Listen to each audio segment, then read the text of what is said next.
Om Pramadana Sandeha Kim Karshami Vrittiman Utpadyante Vilyante Buddhischa Yata Jale Maya Matramidam Dvaita Paramataha Om Shantihi Shantihi Shantihi.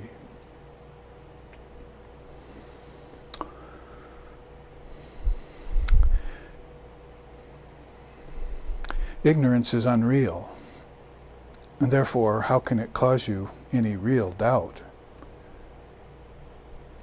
Therefore, what does the yogi do with his mind and its thoughts and projections? He allows them all to rise spontaneously, then dissolves them all back at the end of the day, like bubbles into water. For anyone who thinks and imagines that there is a separation between God and man, between creature and creator, between nature and spirit, is still uninformed about the nature of non-duality. Om peace, peace, peace.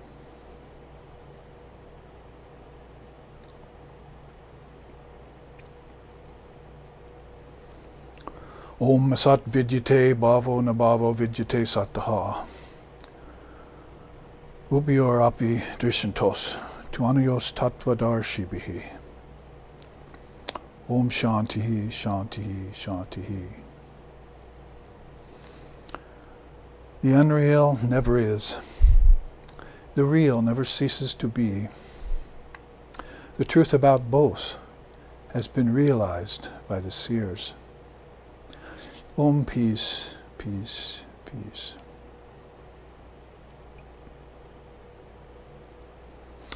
Om satyena, Om satyena labhyastapasa yesatma samyagnena brahmacharyena nityam antaha sharirehi jyotirmayohi shubraha Yam pashanti atayaha kshinadoshaha. Om shanti shanti shanti. The Atman, the indivisible self in all beings and all things, is realized by moderation, by knowledge, by austerities, and by veracity. All of these constantly cultivated. When mental impurities dissolve due to this practice, and then the seer beholds it naturally, existing everywhere and in everything, even here in this very body. Om peace, peace, peace. Om sahana. Om sahana vavatu sahana bhunaktu sahaviryam karvavahai tejasvi navaditamastu ma vidveshavahai. Om shanti shanti shanti. May Brahman, divine reality, protect us. May Brahman sustain us, and may Brahman illumine our thinking process. May we not find fault with each other, with the teachings, or with the world. And may what we study be a source of inspiration to us eternally. Om peace, peace, peace. May peace be unto us, and may peace be unto all. Om Hari Om.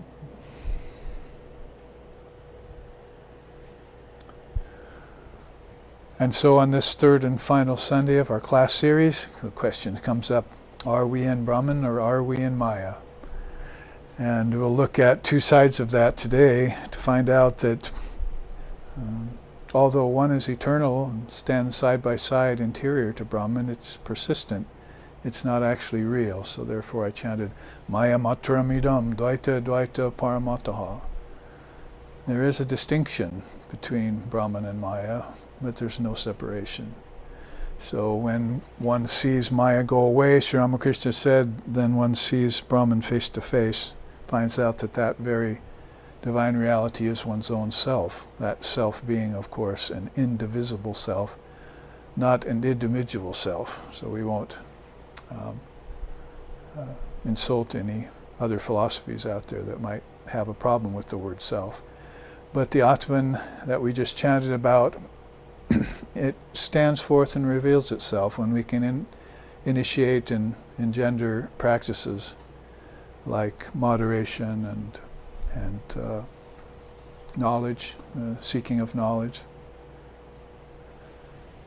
which is one of the four great sentinels and things that we look for: service of the great and seeking knowledge through a specific pathway until we have satisfied ourselves that ignorance is gone, utterly gone, as the song in India sings, and that we are left just with this one divine reality, which is always the case anyway. So all of this subterfuge, this prestidigitation of the hand of Maya, the covering power, as we looked at last week, with its distorting power companion, those were called Avarana and Vikshepa, remember?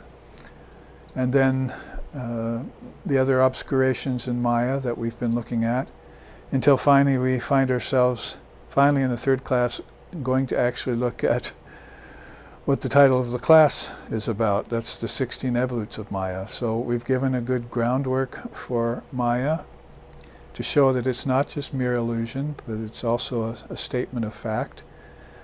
That is name, form, time, space, and causality. Fivefold Maya is a good way of remembering it.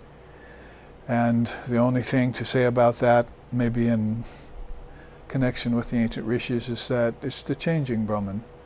They gave it that much credence, not to swear it away as an outright illusion, because that's not proper or correct. A few philosophies went the wrong direction in that, and then was throwing the baby out with the bathwater in the end. They saw that Maya is just in Brahman like the poison is in a snake, but Brahman isn't affected by Maya like a poison is not, by the snake's not affected by the poison. But it'll affect you if you get bitten.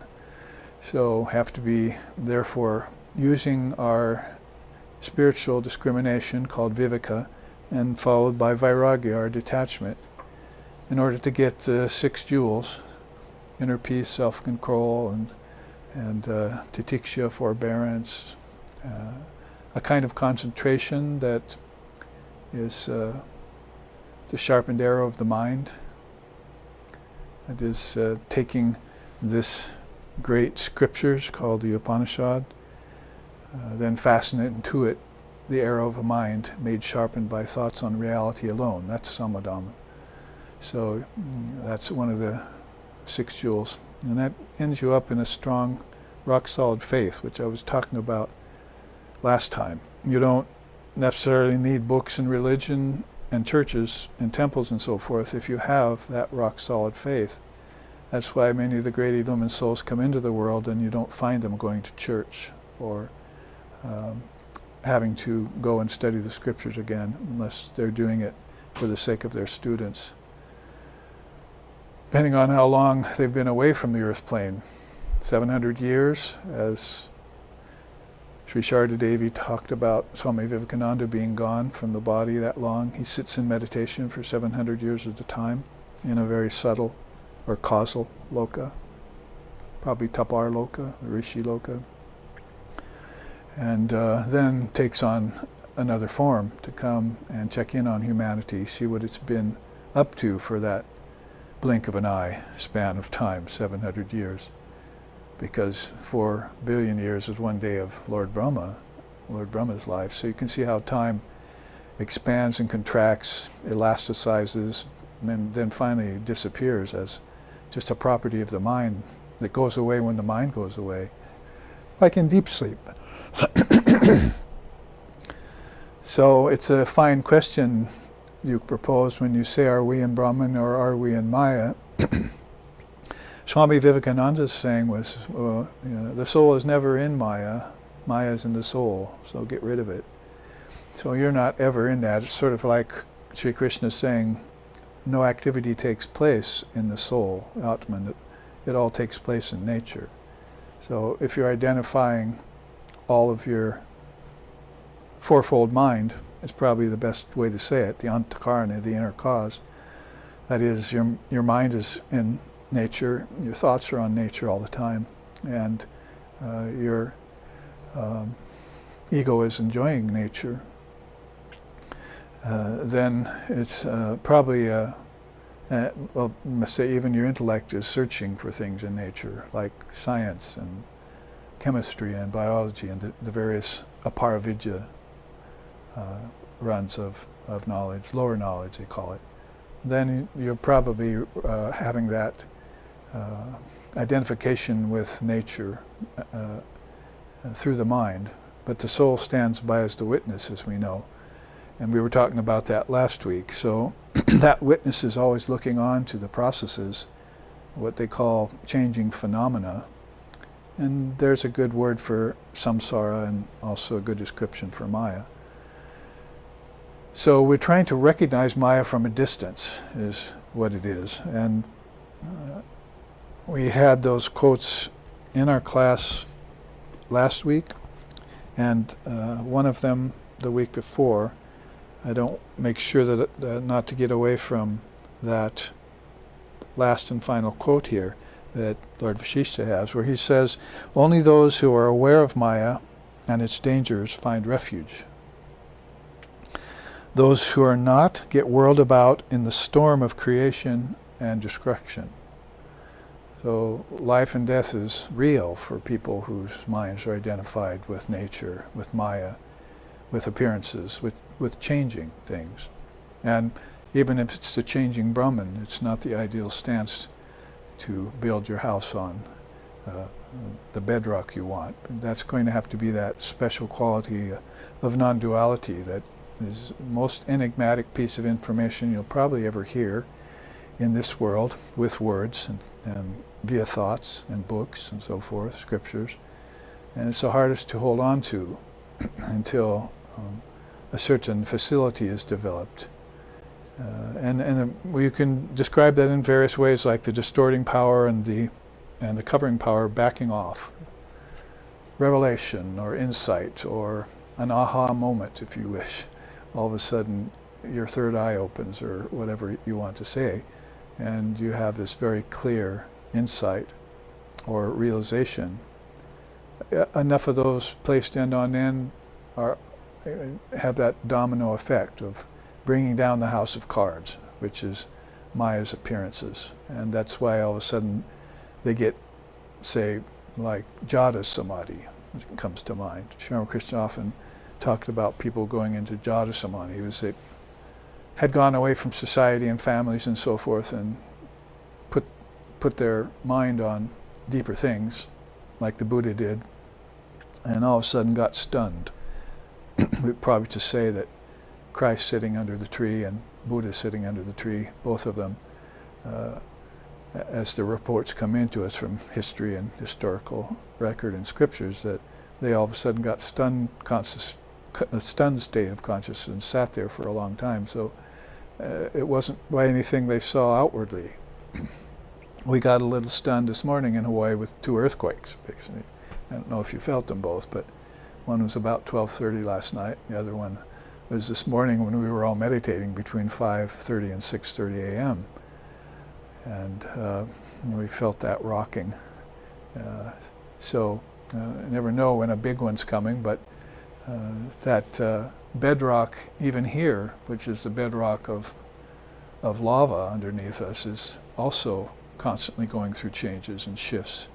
So if the very earth is doing that, then you probably have reason to shore up your foundation. in something that's not just external. So people always talking about what's external, and then mistaking internal principles for external things too. Many of these first 16 evolutes of Maya have to do with mind and ego and thoughts and misapprehension.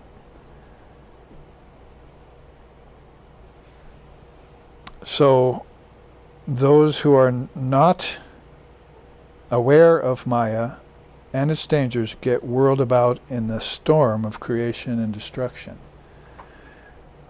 So I've said it before, and I said it at satsang yesterday in the morning when we all gathered on live satsang, that India has a word, actually 2 words, for that constant changing,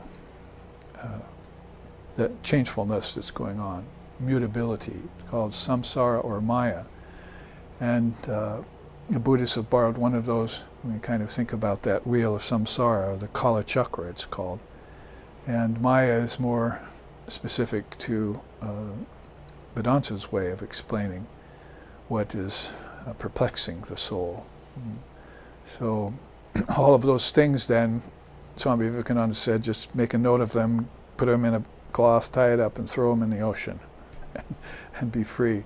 So his way getting out of Maya is to recognize it and watch it dissolve right away. And if you're not able to do that, then you know in Vedanta we have, as well as in yoga, what's called the dissolution of the mind stream. And there's a form of that also in Buddhism, a kind of meditation that can turn you into a burning pillar and therefore give off light and shut out all darkness. So there are many wonderful ways in which beings have come forth to describe the strength and veracity, as we just said, and ability to cause Maya to take to its heels and run for whatever origin it came out of, because it too is originless and eternal. So you must be constantly on your guard and against these risks that Lord Vashishtha is talking about here. And I don't know, here's another, I know we read the one about how Maya pervades everything, but this one I want to get to too, as a kind of, so this warms us up to this subject. The knowledge of diversity constitutes Maya. So it should be overcome by knowing the one who is beyond diversity and who is the very nature of homogeneity. So Lord Vashishtha telling his charge, Sri Ram, here's the young Ram in this chart with Sita and Lakshman there. We'll get to see that. And that sort of segues me into the tact I want to take today, is because when we look at the 16 evolutes of Maya, it's both a sweet and a bitter pill. That is a part of it that would focus on the negative side of the teaching.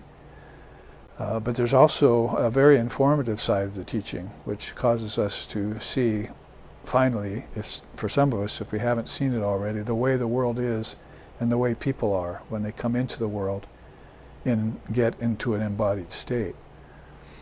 So that's the 2 tacks we're going to take today.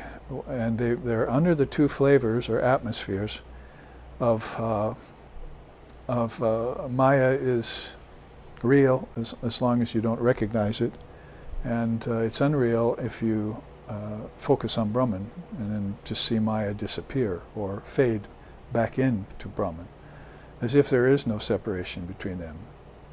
So there is no differences, there is no separation, but there is a difference. So we have to look at those differences with our discriminating wisdom, and then seeing those differences will dissolve the line of demarcation between God and mankind, between nature and spirit, between creature and creator. Those lines will disappear, but they immediately come back, like a line drawn on water, Sri Ramakrishna said, if you're under the auspice of Maya again. It's as if that's a changing face that it's showing you all the time. And you need to decide. And get on the side of the fence, which is the eternal side, the unchanging Brahman, and watch the changing Brahman from a distance. That was Sri Ramakrishna's secret. So those two quotes really launch us off on this trajectory. And in order to start us with some positive news before we get to the 16 Evolutes, we'll look at the way that Sri Ram explains Maya in his own way. And that's going to be good for us to sort of shore us up, so that when we look at this 16 Evolutes, we'll be in a higher understanding of mind in order to see the benefits of them as well as take the bitter pill. So the way Sri Ram puts it here, and I'll have another chart to show you about the three worlds, the three lokas, that we haven't seen much at all. And that also has to do with all of the three worlds are made out of knowledge. They're made out of intelligence. And so they're not taking, that standpoint is not taking the view of it's all made out of ignorance, Maya. So it seems like India has these two ways of proposing it to us, that everything has come out of ignorance or everything's come out of knowledge. And so we have to look at those two side by side, because it's certainly the case that for most people in this time and in this world, embodied state, are not aware of Maya, and Maya is infusing them and permeating them, so that they have no knowledge of their true nature. Remember, Maya, you are not in Maya, Maya is in you, so get rid of it. Use that as kind of your rule of thumb, to know that the soul remains free and clear all the time, and the part of you that's focusing on Maya and suffering its effects is under the auspice of ignorance and so forth. But the part of you that is the Atman and is ever free, never bound, as Vivekananda said, is always in knowledge of itself. So this is how knowledge and ignorance masquerade for one another, also trade themselves off. And in the teachings you'll find that's true. So I'm going to show you from the standpoint of how everything is knowledge, and then how ignorance influences the whole thing. So he says here, and this is from the Adhyatma Ramayana in the Rama Hridayam section, I shall tell you the truth about Paramatman, Atman, and Anatman. Now this is an ancient teaching, like before Krishna even. So we have to see this as something that's been with India's way of teaching for a long time. And so here's how he uses it metaphorically. Like the sky, which has three divisions, all pervasive, associated with objects, and reflected in a water tank, so too is consciousness. That is, pure consciousness, associated with the intellect, consciousness, and reflected in the intellect, consciousness. So no mention about Maya there, but you can pretty much see that the part of it that's reflected in the intellect is a mere reflection. So therefore it's putting off an appearance to you. And most people, of course, although back in that yuga when Ram was living and Vashishta was teaching him, we just had these quotes from Vashishta, they had much more wherewithal, spiritually speaking, to understand these terms. And of course in India they had a name for not only Maya, but for soul, and for the soul's samadhis it had, and for absolute reality they even had keywords. So they're living in a much different era and a much different level of consciousness than, say, thousands of years later when Jesus was here with his 12 apostles, and where the philosophy of India wasn't that present with them.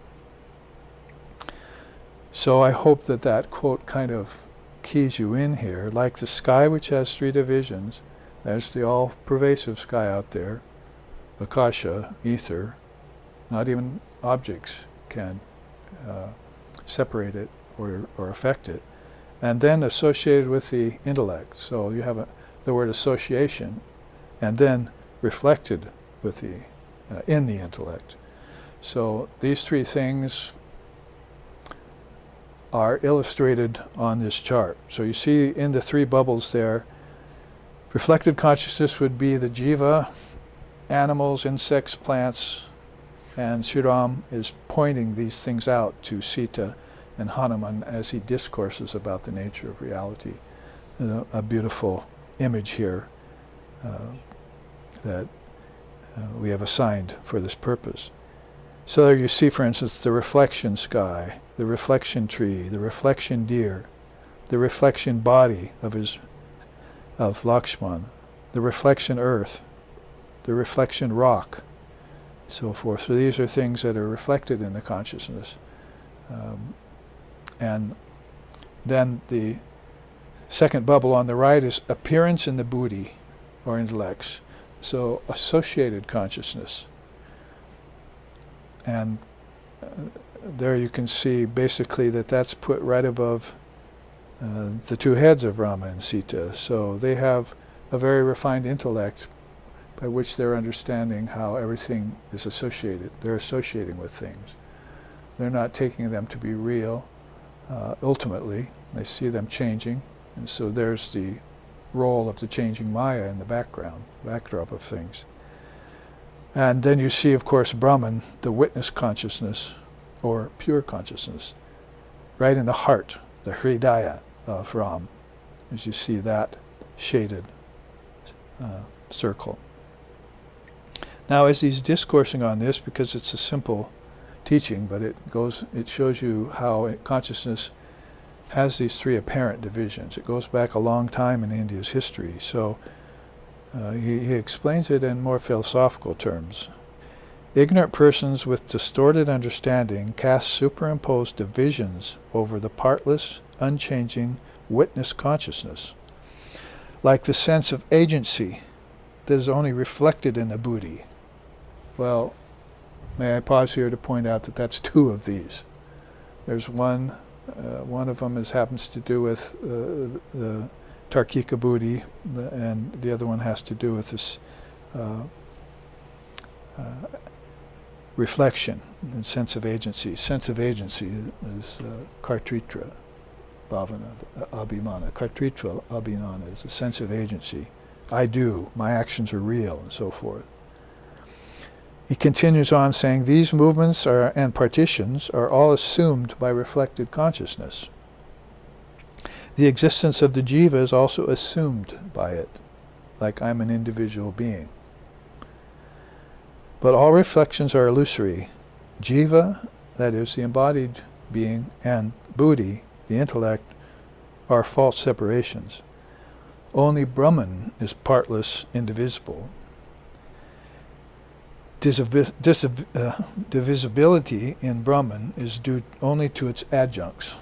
So that's using some philosophical jargon as from the Vedanta philosophy. Overlays, false superpositions, adjuncts. You find them when Vedanta came here with Swami Vivekananda. They were searching for words to explain the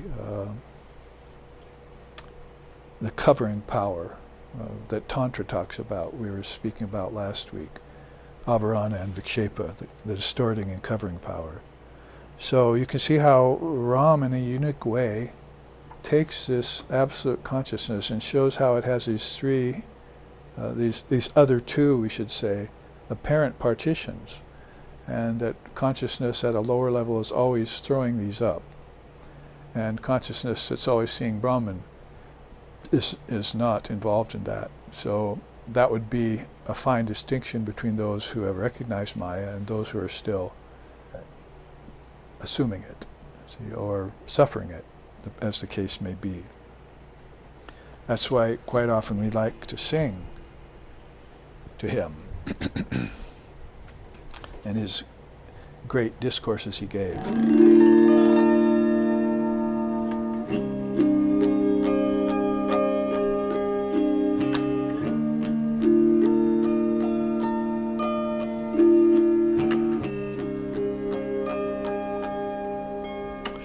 Sarvamangalam Koshalendra Mahaniya Gunabde Chakravarti Tanujaya Sarvabhaumaya Mangalam Shri Sita Ramachandra Shri Sita Ramachandra Shri Sita Ramachandra Shri Sita Ramachandra Shri Sita Ramachandra Shri Sita Ramachandra Shri Sita Ramachandra Shri Sita Ramachandra Veda Vedanta Vedaya Mega Shamala Murtaye Pumsam Mohana Rupaya Punya Shlokaya Mangalam Shri Sita Ramachandra Shri Sita Ramachandra Shri Sita Ramachandra Shri Sita Ramachandra Shri Sita Ramachandra Shri Sita Ramachandra Shri Sita Ramachandra Shri Sita Ramachandra Andara Rama Bahira Rama Jahadekaro Rama He Rama Rama Rama Jagata Rama Sovata Rama Sapane Me Deko Raja Rama Rama Rama Shri Sita Ramachandra Shri Sita Ramachandra Shri Sita Ramachandra Shri Sita Ramachandra. And it goes on for 12 different verses. All of this out of the Rama Mangalam. Mangala means auspicious. So, Sarva Mangalam, all auspiciousness, that's this great soul, who is probably the longest lived human avatar, because there were some avatars before him which came in different forms. And so in the case of Sri Ram, is especially present, and still after thousands and thousands of years has hundreds and thousands of devotees and hundreds and thousands of more divine lovers of him. And so many beautiful bhajans I've learned in India about Sri Ram. So it's a good way to start off this teaching in a more positive fashion, that the way a great avatar would teach you about Maya without even mentioning the word once would be about false superimposition that's being superimposed or laid over reality by the mind that's not fully focused and not free of Maya yet. So therefore all these three quotes by Lord Vasishtha, who was teaching Sri Ram as a young teenager, are very apropos to bring forward in this context. Probably should translate that for you. O friends, my eyes have been fully opened. Now everywhere I look, I see nothing but Rama. Looking within, I see Ram. Bahir Ram, outside too, there is only Ram. In the waking state, I behold him clearly, and when sleeping, he visits my dreams. Now I see only Ram. Behold him, the most auspicious of the auspicious, Sarva Mangala, the prince of Koshala, ruler of the heavenly kingdoms, whose nature is perfection itself. O thou of scintillating sky blue complexion, who embodies the highest wisdom contained in the Vedanta, whose form defines the word beautiful, and whose divine descent is from the purest of lineages, we salute thee.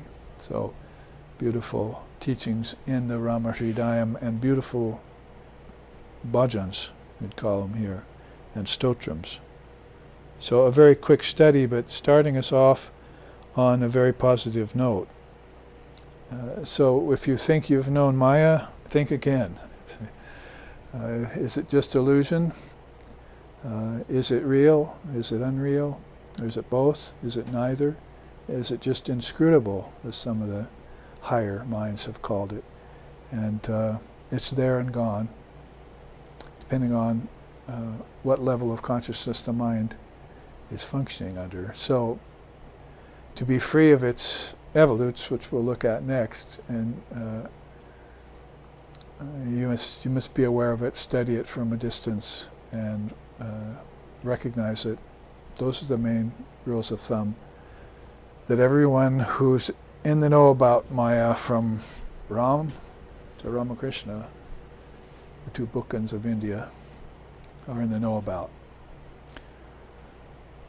Now, how to say about these 16 evolutes of Maya, other than it's been so long since Sri Ram taught these things, that people have forgotten that they're under the influence of Maya. And so these things I'm about to share with you, which are evolutes of Maya, to most people would just be life. It's kind of a way of saying it. We were talking about it this morning. We were talking about how when people come into the embodied state and they see nature, then they get entirely swept into nature and they forget God, out of which nature had come, Purusha Prakriti. So that's one of the reasons why we study Prakriti, the tattvas that fall out of Prakriti, and the changes that go on in Prakriti, from the standpoint of knowing, separating the Purusha out from it, like wheat from chaff, and living in a divine state. So in that way, studying it from a distance, you look at nature and you see it, you find out how you've gotten swept into it and how it's making you act and think.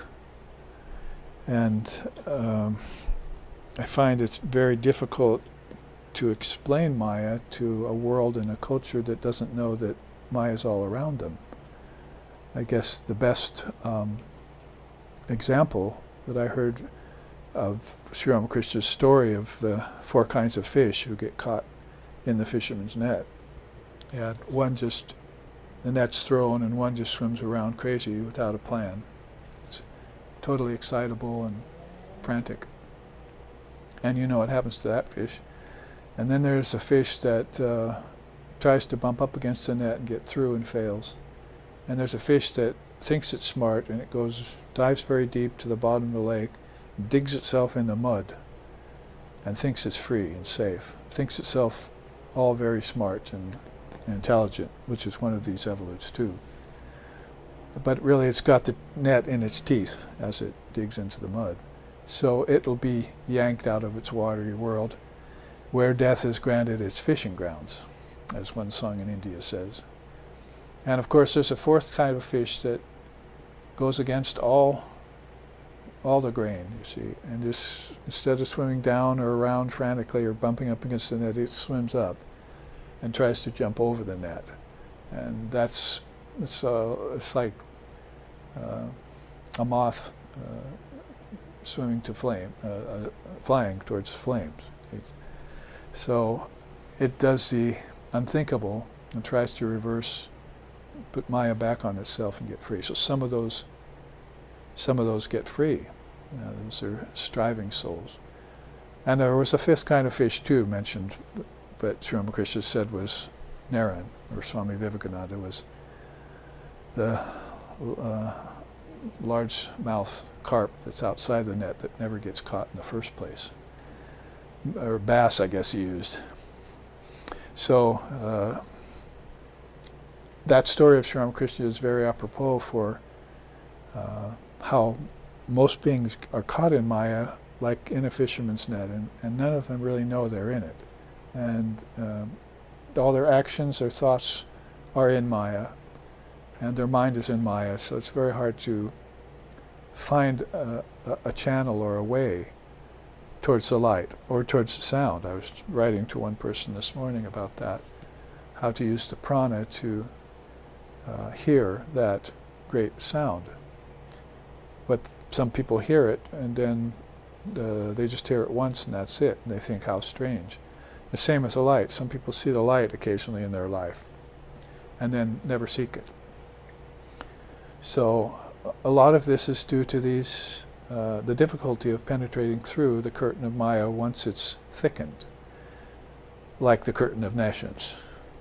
So you can say that the people that are being described who fall into these 16 evolutes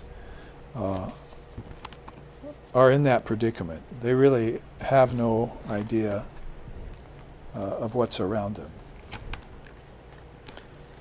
The limiting power and the adjuncts, the covering power, and all these different ways it's been described. So as I read these out to you, and we'll talk about them a little bit, discourse on them, you can try and apply them to types, personality types that you have met in your life and have seen. And then you can see the traits and qualities of people that keep them bound and keep them from recognizing that there's something to espy and move away from. Or, as we put it, or there's some wool been pulled over the eyes of embodied beings when they were born, or some ruse that's been played on them, sort of like a bad cosmic joke that's causing them to suffer and go to their deaths without ever waking up to the presence of Maya. So we'll jump into that. Keep this in mind, this beautiful rendering of reflected consciousness, and like a bad dream, how a soul can pull itself out of it in a matter's instance if they decide to. That would be, of course, for more people with more abilities who are in control of the prana and in knowledge of the Dharma and the teachings, Jnanam. So first there you see Mudavasta. Now we've looked at the 10 characteristics of Maya here, and we've looked at the 7 malas of Maya. So I know you've already memorized all those and are aware of them and are thinking about them daily and probably seeing examples of them in your life and in the workplace and at school and so forth. See that you can see Maya's workings, again, from a distance. Now, beings who don't see those or don't know about that are under the auspice of these 16 evolutes of Maya. So the first one there is Mudavasta. That's just forgetfulness of one's true nature. And it's, according to this paper I wrote some 25 years ago, due to this critical lapse of memory, beings fail to remember themselves as pure spirit and instead identify with concerns of an impermanent nature. The sense of ownership, agency, and separation from God all begin here. So those are those 3 things that you can cite the predicament people in. And we used to teach that in SRV in the early days. Sense of ownership, sense of agency, sense of separation. Those get spread out between these 16. For the true self is not an object, is free from activity, and is ever one with divine reality. So the scriptures and the seers move to remove that misconception of sense of ownership, agency, and separation that are always going on. The Atman is perfect. Therefore Christ said, "Be thee perfect, even as thy Father in heaven is perfect." Herein the remedy for Mudavasta is a firm acknowledgement that declares absolute identity with Brahman, coupled with an ongoing, powerful practice that destroys all obstacles to this realization. Otherwise, the truth of one's real nature can never be experienced. Sri Ramakrishna put it this way: a bullock carries a huge bag of sweets on its head, but can never taste it. Ramprasad sings, by forgetting reality and seeking after the things of the earth, beings imbibe earth instead of nectar. They give themselves to nature instead of spirit, or give themselves to the illusion of finitude. In another song he says, "O complacent, restless mind, caught in the fundamental illusion of finitude, do not forget to remember your Divine Mother's hallowed name."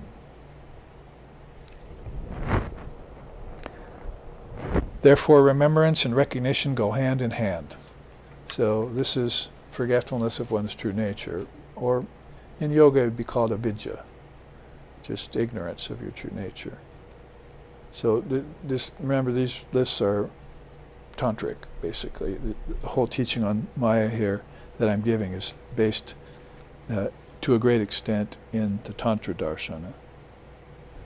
Coming up next, you see there, Mamakara. Well, if you see the word kara, you know it has something to do with cause and effect. And mama just really means me.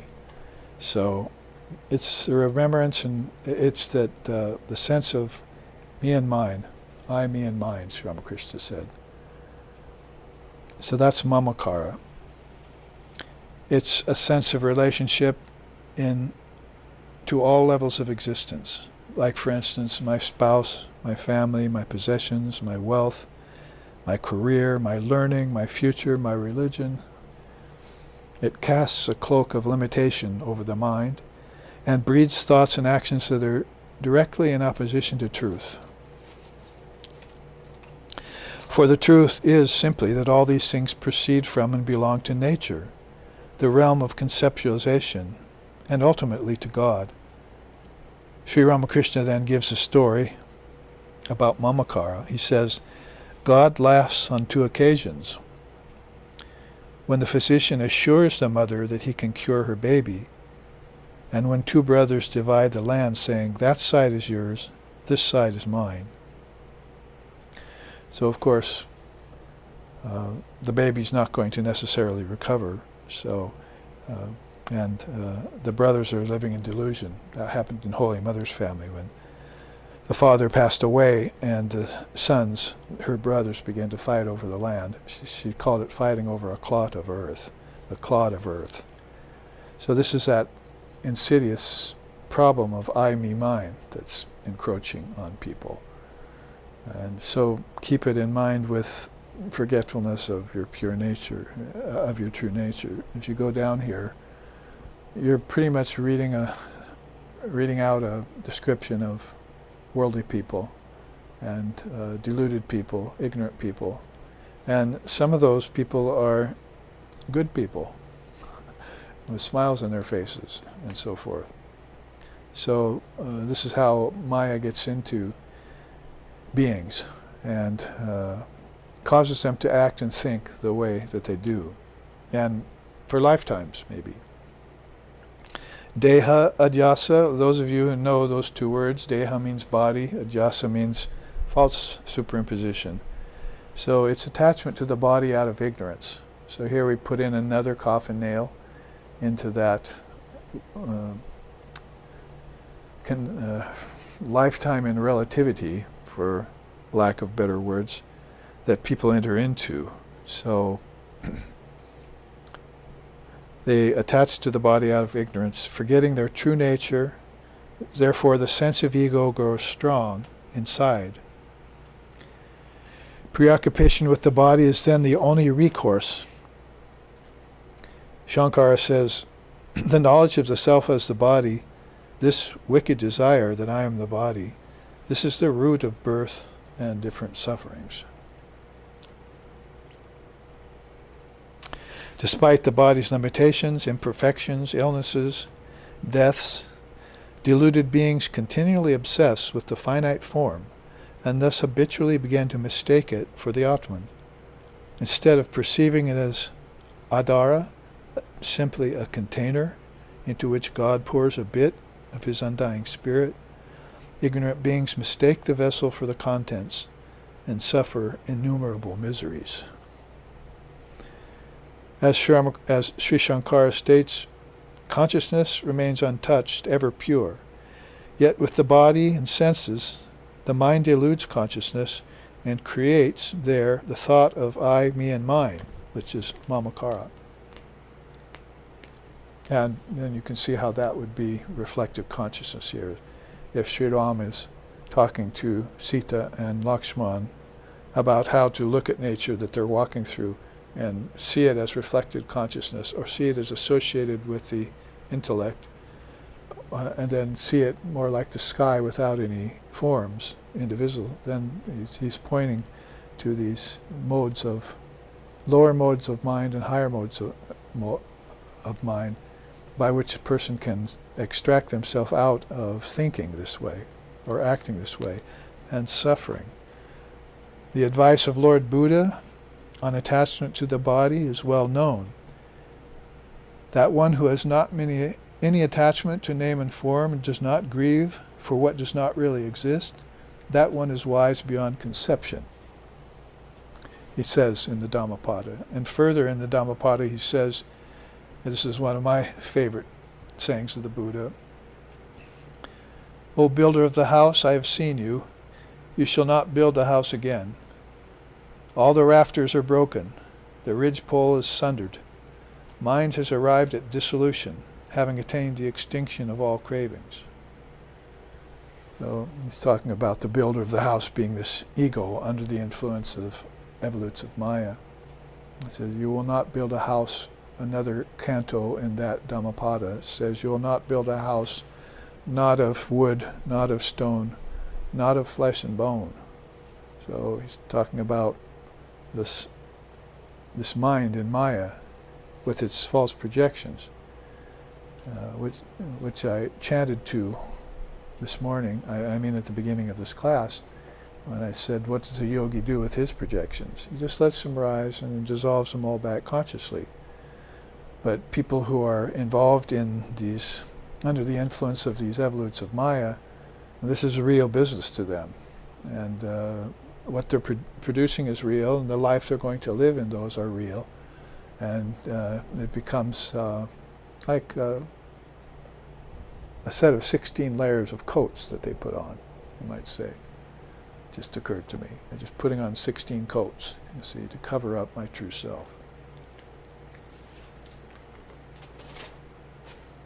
Sri Krishna says, and Janmashtami was last week, early in the week, and today is Sri Ramakrishna's Mahasamadhi day, so we'll have our celebration tonight here after the class. So it's good to bring up some teachings from Sri Krishna. He's speaking to Uddhava in the Uddhava Gita. He says, living in the body which is under the sway of past actions, the deluded one becomes bound due to identification with it.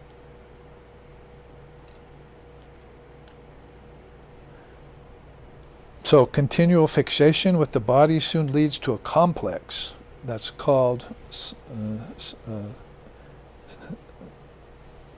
sankalpa that you're doing, that leads to an impression in your mind.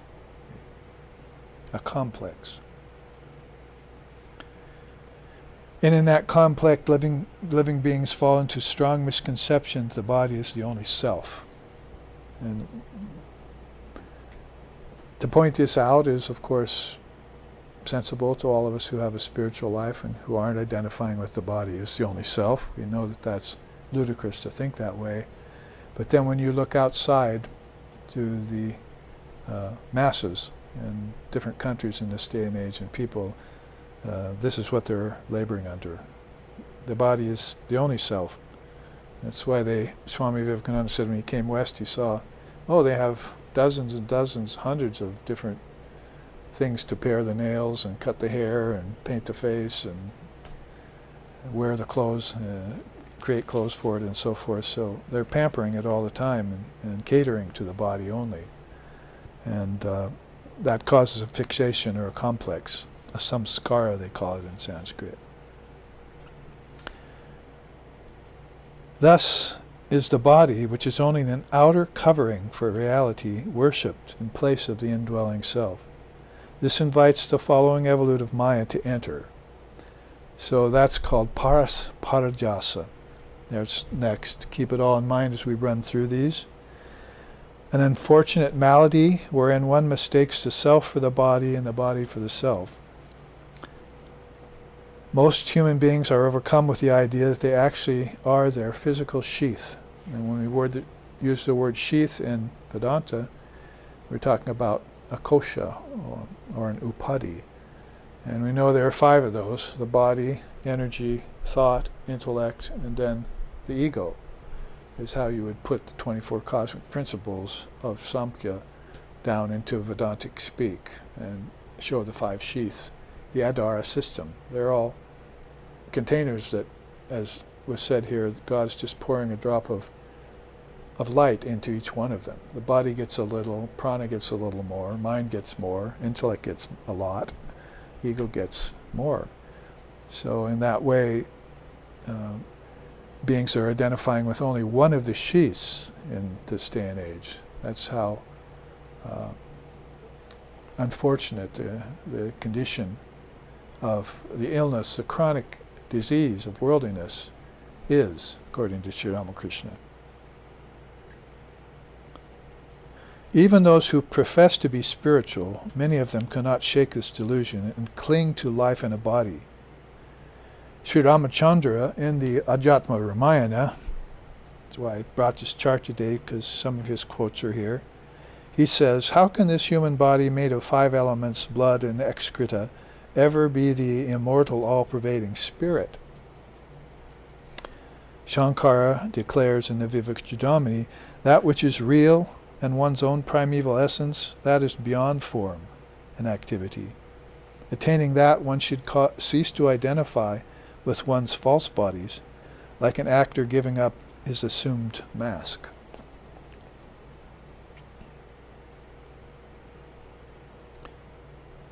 So it reminds me of the 5 types of bodies, or 6 types of bodies, that Shankara speaks about in his slokas in the Vivekachudamani. Reflection body, the shadow body, which Sri Ramakrishna says nicely, goes away when the sun is straight overhead, you don't have any shadow. But when it's setting, it's long in back of you, and when it's rising, it's long in front of you. He's talking about the ego. So when the sun is up straight over you, you have no shadow. And that's how he played off of Shankara's teachings some 1,200 years later, after Shankara mentioned it. The shadow body is the ego. So when the sun of divine reality is right there in the center, like in your third eye, you cast no shadow. You have no ego. And that's coming up here, the things about the ego. But you can see that the teachings are already bringing in this ego taking its joyride with the body and the prana. Who else has a good quote here? Sri Ramakrishna, of course. "The seat of the mind is in the center, between the eyebrows, but its gaze is ever fixed below on the navel and on the organs of evacuation and reproduction." So the seat of the mind, that is original mind, is there, but its gaze is always fixed on the 3 lower centers. In Kundalini, he's referring to. So Svadhisthana, Muladhara, Svadhisthana, and Manipura. But heart, throat, and third eye are higher centers of awareness. And Maya would turn into Mahamaya there, as we've been saying the last 2 weeks. The Guru's words are Mahamaya, right? Or pure Maya, as we saw that quote from Vashishta. Further, the great master stated, "The body is a mere pillowcase, but the heart of the devotee is the abode of Brahman." Despite these and other teachings throughout time, and though the mind has infinite potential for higher expression, it stubbornly reverts to body consciousness, worldly thoughts, and lower passions again and again. And there, Sri Ramakrishna says, "The camel eats thorny bushes, even though its gums bleed. It will not give them up." Finally, Patanjali says about parasparjasa, there are 5 obstacles in spiritual life: ignorance, egotism, attachment, aversion, and clinging to life. That's one of the sutras in Patanjali's Yoga.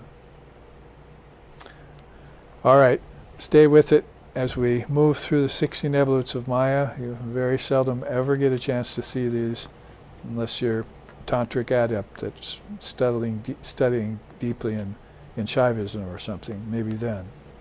So here we're putting them on display so that we can recognize them, back off from them, and then recognize how others are failing to do so and laboring under them, because we all ask what's the cause of suffering, and you can see that a lot of these teachings are connected with Father of Yoga's teachings about egotism and ignorance and egotism, avidya and asmita and so forth.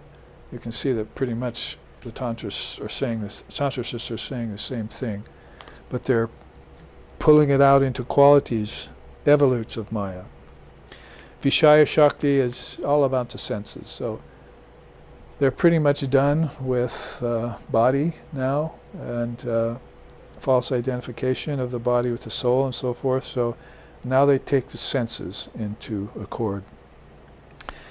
Vishaya Shakti influences the mind by attaching it to the senses. In a sense, that's what Sri Krishna just said. The eyes are there in the forehead, and they're looking down, you see, so they're looking out through the gross senses, not knowing that there are subtler senses, or a third eye, or a primal sound that is right there in the same atmosphere as their consciousness.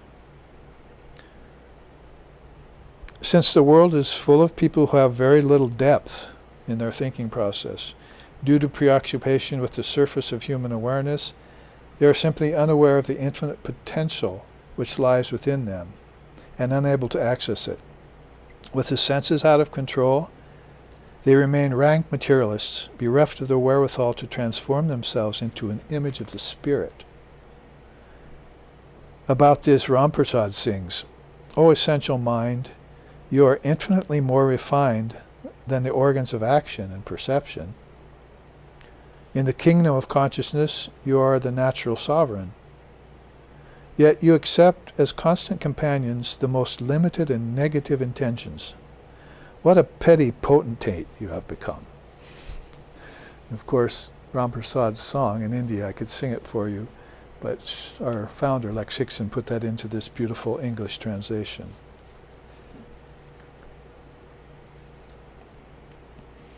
So, the kingdom of consciousness, all these are your informers, you see, your informants and so forth. You have your diplomats, and you have every senses should all be focused in under the control of higher consciousness. But you're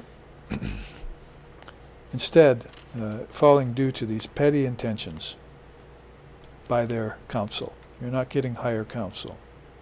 Shankara says about it, "A great tiger whose name is the mind wanders in the world. The wayward senses and their objects are the forest where this tiger roams. One who is desirous of liberation should not go there." So the roaming senses, Vishaya Shakti we're talking about. Here's Lord Buddha's teaching about it. "Blessed indeed are they who live amongst those who are yearning for sense delights without yearning for them themselves." In the Uddhava Gita, Sri Krishna says, "Contact with the senses, which are the creation of nations, should be avoided until attachment, which is a stain on the mind, has been removed by a strong and systematic devotion to the Lord." Thus, the warnings against sense life, devoid of love and wisdom, are declared by the wise in every religion. So about this long paper that I wrote back in 2000, the year 2000, when I was looking at these particular 16 evolutes, I was studying to find quotes from Sri Ram, from Sri Krishna, from Lord Buddha, from Sri Ramakrishna, from Shankara, and a few others, Lord Vashishta. These were the beings who, all undeniably enlightened, actually turn their mind towards letting people know about the dangers of the evolutes of Maya. Bahir Mukhavritti. Well, Bahir, you know what that means. As opposed to Antar, which is inward, Bahir means going outwards. And this is about vrittis, vibrations. So the thoughts that go outward only. So you had the senses that are going outward only.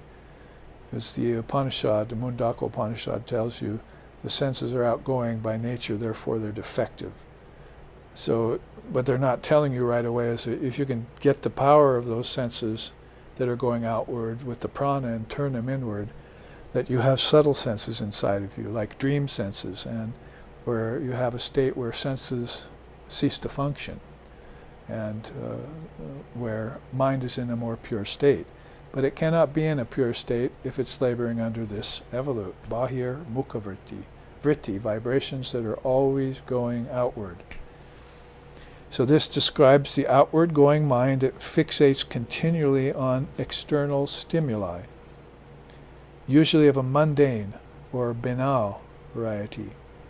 Unable to curb its wayward tendencies, beings give the mind free rein and suffer the resultant consequences.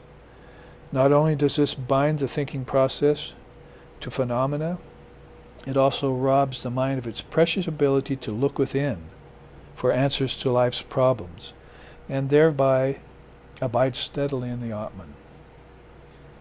Sri Krishna says, the mind is difficult to control, no doubt, but it can be controlled by Abhyasa Yoga, the path of constant practice. Sri Ramakrishna says about the wayward mind, it is extremely difficult to gather up mustard seeds that have been blown from the package by the wind. This means that once the mind's thoughts are habitually given to the outside world, it is much harder to withdraw them and place them within, where peace abides. Lord Buddha says about that, irrigators conduct water whenever they please. Fletchers shape the arrow shafts. Carpenters work the wood. But the wise discipline the mind. I'm interested in that because my second grade teacher was named Mrs. Fletcher. So I always wondered what that, and later on I came to know that Fletcher was somebody who worked, made arrows for the king's armies and so forth. How you had to, and Buddha used it because there's wood that's, crooked, and so you can shape it in the right way, so the arrow's perfectly straight, and it'll be released from the bow and hit its target. So amongst that, then, he's talking about, in much the same way Sri Ramakrishna refers to it, there are irrigators, there are fletchers, there are carpenters, but the wise discipline the mind. So all those things that they're putting so much energy into in the realm of Maya without knowing about finer disciplines, that is, without knowing that the mind has an inward going tendency as well as outward. It has a prakasha shakti attached to it, not just a covering or a distorting power that moves outward. So getting a hold of that inward moving actually reminds me of the Svetashvatara Upanishad. By the heaven-aspiring senses, they lift themselves up out of the world. So there are ways of turning the senses and the mind inward, and that's all about gaining the prana and opening up these channels and these nadis to higher awareness. People under the influence of even one of these, what to speak of how many have we taken now, 3, 4, 5, 6, are not able to do that because they don't even know Maya exists. And they don't know that it has evolutes. Along with saying that India has a word for it, Maya and samsara, we also say that India has a word for its opposite, formlessness. Who else has that? Who else is seeking enlightenment and calling it formless? Oh, you're going to go beyond form. Some philosophers took that and said, oh, that's a void. So you've got, on one hand, the world full of evolutes of Maya, and then a void. That's all you've got in your fine philosophy. See, what about the fullness of Brahman? That they're saying almost all the time they talk about this. In every instance, they're saying you're moving away from the self. You're forgetting Brahman. You're forgetting your truth. You're mistaking the body for the self. The senses are outward going. They should be looking at the self all the time. They should be controlled by the self. So this self, this Atman, this Buddha nature, however you want to call it, is at the foundation and hub of everything.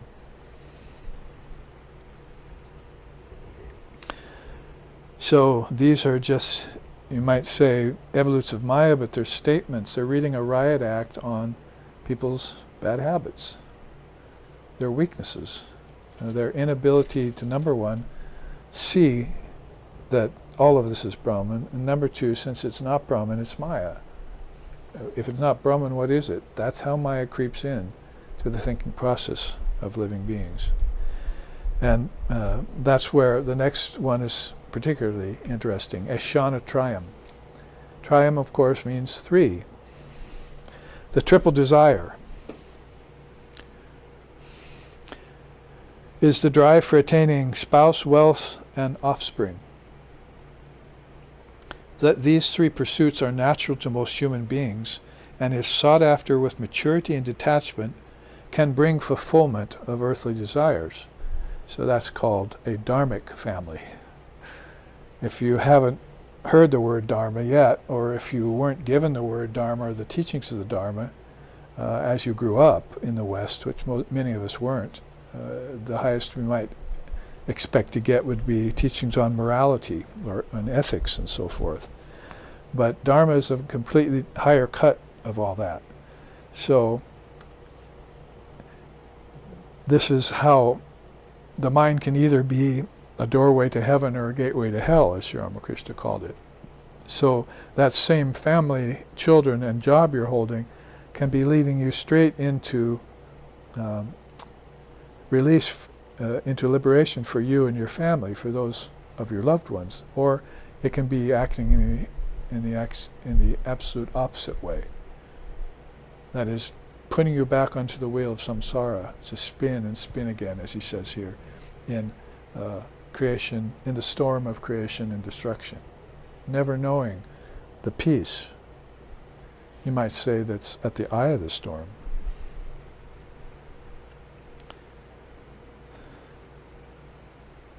Sri Ramakrishna noted the predicament of worldly beings in this age attached to mundane existence in the family settings, and he remarked observantly, quote, "The rich, miserly, and worldly spend their money in four ways: litigation, in courts, thieves, physicians, and wicked children." And with not one to mince words, put it just exactly how it is. That if you have money and wealth and family and all that, and you're mixing with society, then it's probably pretty certain that you're going to end up in a court, or someone's going to sue you. What to speak of the old days, nowadays even much more so. But then on top of that, there are thieves around to steal, and physicians, because you're not keeping your disease away from you, and keeping better health for yourself through, like, the prana. And then children who just want to then grow up and eventually put you in a nursing home and take your money. So many instances of that I've heard about, even myself in my own life.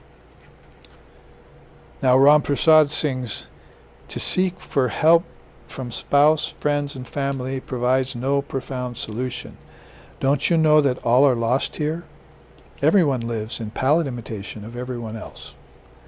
Again, beautiful song in India by Ram Prasad, turned into a wonderful English translation by our founder, Lex Higson.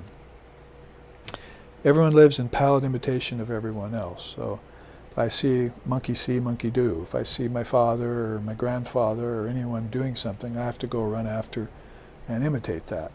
So there's no, as Vivekananda said, there's no new rising of something new or fresh in you, in your life. No seeking of higher inspiration after higher principles. And so he used to rue that kind of worldly life.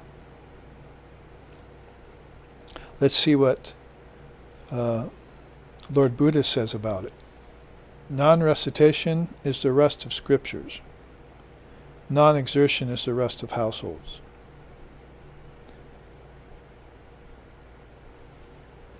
Furthermore, he stated, the wise do not call strong that fetter which is made of iron, wood, or hemp. Rather do they call attachment to jewels, ornaments, children, and wives a far stronger fetter. On the other hand, he says in the same scripture, if you find a wise companion to associate with you, one who leads a virtuous life and is diligent, you should lead a life with them, with that person, joyfully, mindfully, and conquer all obstacles. So never one to be one-sided. The very, very apropos for this teaching and this evolute, Ashana tribe. Is it going to be a dharmic family or is it not going to be a dharmic family, is what people should be asking themselves. And we know that Sri Ramakrishna also stated that never get caught by avidya shakti. Always, if you're going to marry or get into a relationship, make sure it's with vidya shakti, because vidya shakti will then help you with your spiritual path. Avidya shakti will take you away from that. I think I mentioned Shatavadana, the next evolute, in the first or second class. Thinking and doing 100 things at once is basically that. Shatavadana. Its presence is a telling sign of our times.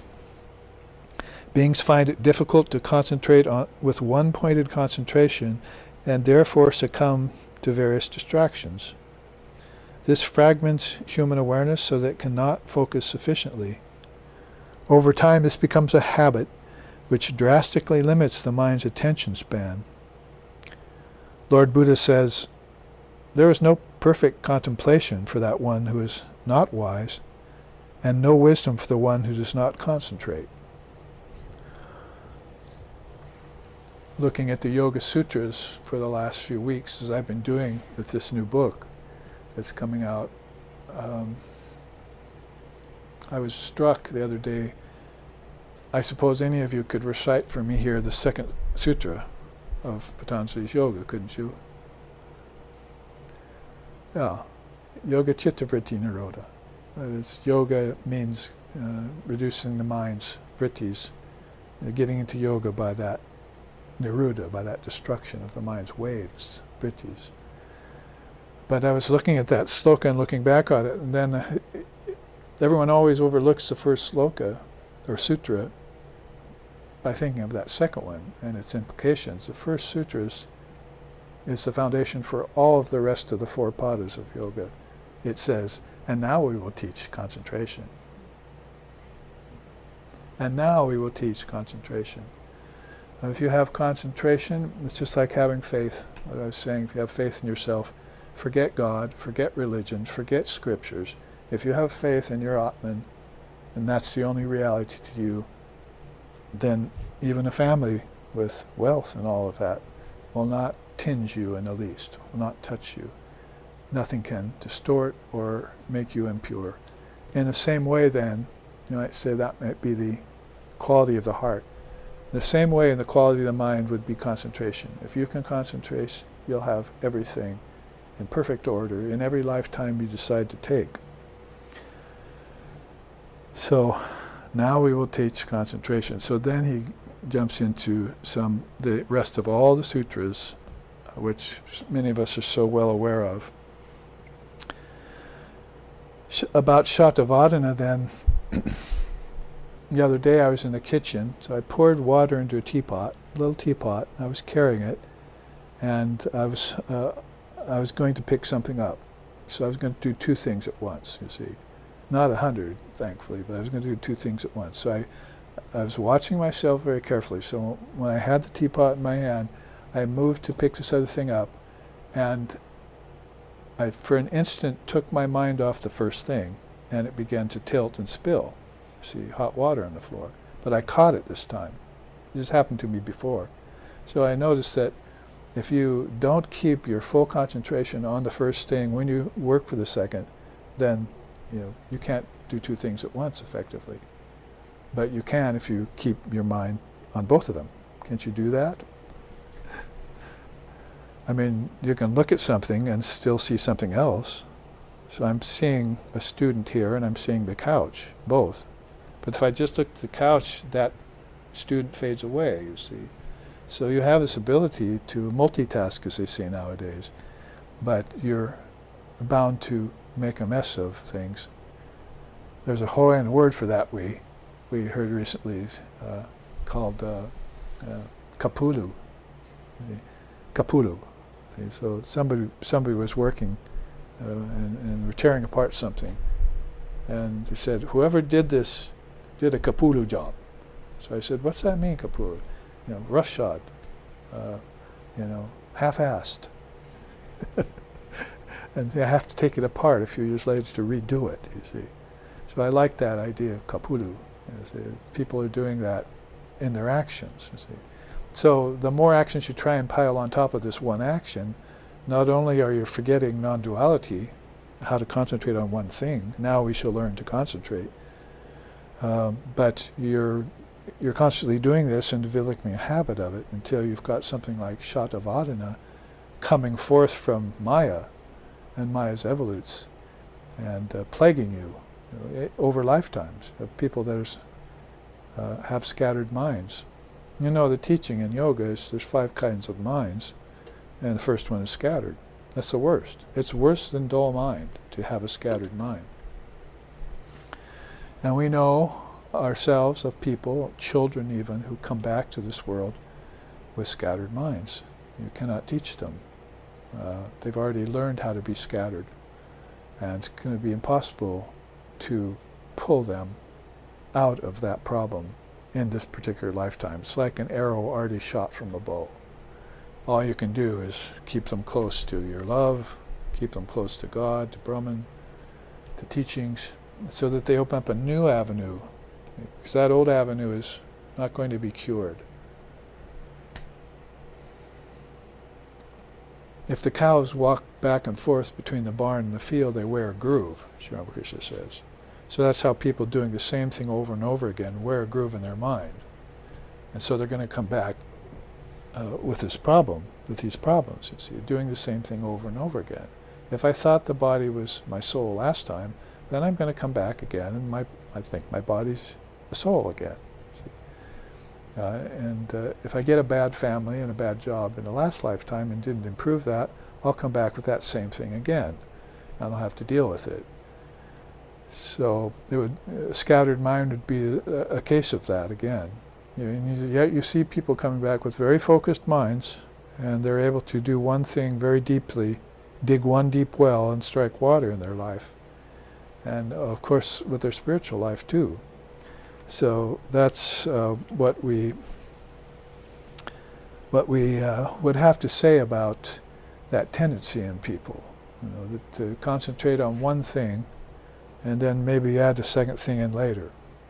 Like Sri Ramakrishna said, it's possible to have 2 ideals religiously. But it's like the person who reaches out to get a rose off a bush, and he comes back with the rose, but on his way in, he pricked his finger real bad on a thorn. So he comes back with a rose, and he comes back with a bloody finger. So Sri Ramakrishna is saying it's possible to hold 2 ideals, not advisable religiously. It's going to cause you some pain to do that, because paths are different, and practices are different. So you're going to have to be very strong to forbear what it takes. And it's all going to be based on one path as your own. You have to attain that one path, and then maybe you can venture outside and gather more information and make more friends religiously in other traditions. So I think basically we've come close to our break. How many have we taken here? 1, 2, 3, 4, 5, 6, 7, 8. Well, how about that? We took half of them. So that means after the break we'll come back and look at the remaining 8, and whatever time we have left we can look at the eternal gateways. Oh, we looked at that last time. We'll look at this teaching on the 3 worlds. And so we're sandwiching this bitter pill, in a sense, with something very positive from Sri Ram on one side and something very positive from Divine Mother teachings on the other. so that we can understand it in its fullest possible way as we can, and bring light into the Dharma and the teachings and into our lives. So here then, let's take a break of 15 minutes and come back for more. Namaste.